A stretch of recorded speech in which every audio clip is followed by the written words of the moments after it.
Hi, it's me, JD, and welcome back. Glad to have you. Eclipse cards are all the rage right now, and today I will be showing you some tips and tricks on how to make them. First, be sure to hit the subscribe button now so you don't miss out on future videos. The first tip is to get yourself a tool so you can pick out and poke out all of those little pieces. You'll be doing a lot of die cutting, and this really helps to speed things along when you can just poke out all those extra pieces. Speaking of extra pieces, you may want to keep extra pieces such as the middle of an O or the dot over lowercase I remaining in your cardstock. That way you don't lose them. Fun fact, the dot over the lowercase I and J is called a tittle. That's right, a tittle. I learned that from Miss Laura Basson, who, gave us that great nugget of information and also made me realize that I have the maturity of a 12-year-old boy. When doing the Eclipse technique, I like to use heavier weight cardstock. That way, I don't have to die cut as many times to get the level of height I want. When you are ready to start stacking your die cuts, I like to use a scrap piece of paper to work on, especially when you're working on really thin, delicate dies like I have here. I use scrap paper because I like to use liquid adhesive. If you're using spray adhesive, you can also use the inside of an empty box. Speaking of adhesives, you want to get yourself a nice strong one that'll keep all of your delicate die cuts together. Also, you want to get one that dries clear as you don't want it oozing out weird colors on your die cuts. I'll link to my favorite one I use down in the description. And if you're using liquid adhesive like me, you want to get a nice fine tip for your applicator. This is the one I use, and it's actually used for quilling, if you can believe it. I feel like dies are just getting thinner and thinner nowadays, and so having a really fine tip helps you to keep things a lot neater.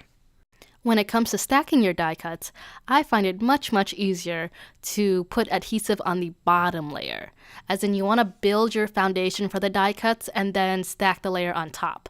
I've done it the opposite way, where I tried putting adhesive on the top part, and it's just like a gooey mess. So keeping the adhesive on the bottom layer will definitely help to avoid sticky fingers. If you're going to use alphabet dies for the Eclipse technique, I highly recommend using a T-ruler to make sure all of your letters line up straight.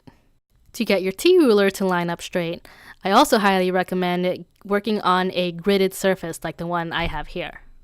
If you have a favorite alphabet die set that you use often, I also recommend just getting 2 of them.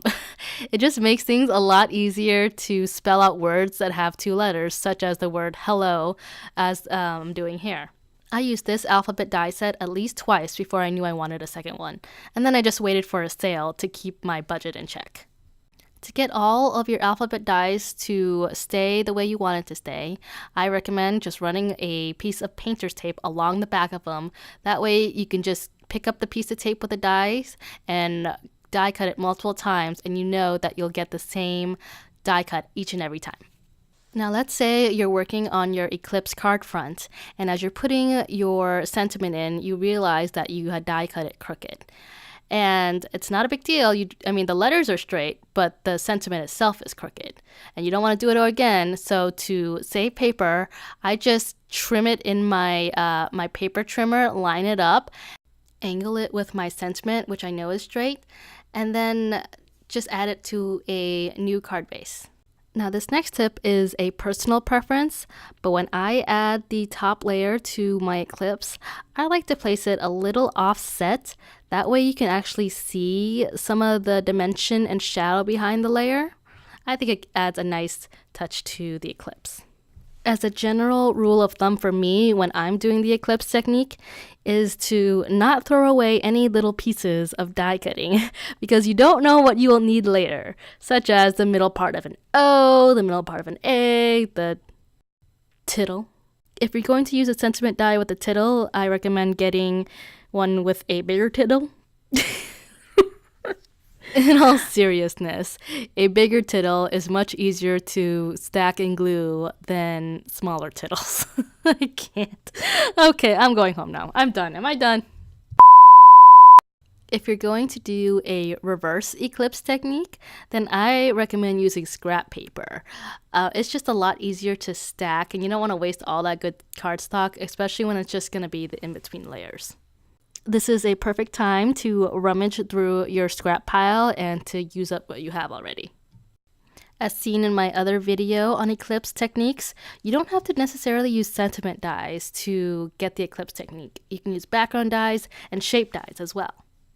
If you're going to try this with background dies, then my little trick for you is to use printed pattern paper. What you do is you get 2 pieces of the same paper. So instead of, piecing together all of those little pieces back into your Eclipse, you just die cut one layer and then place the other layer behind it, and it's all one seamless transition. And then you could just use plain old cardstock for the in-between layers. That does it for today. I hope you can forgive my immaturity, or you laughed along with me because your mind's in the gutter too. Thanks!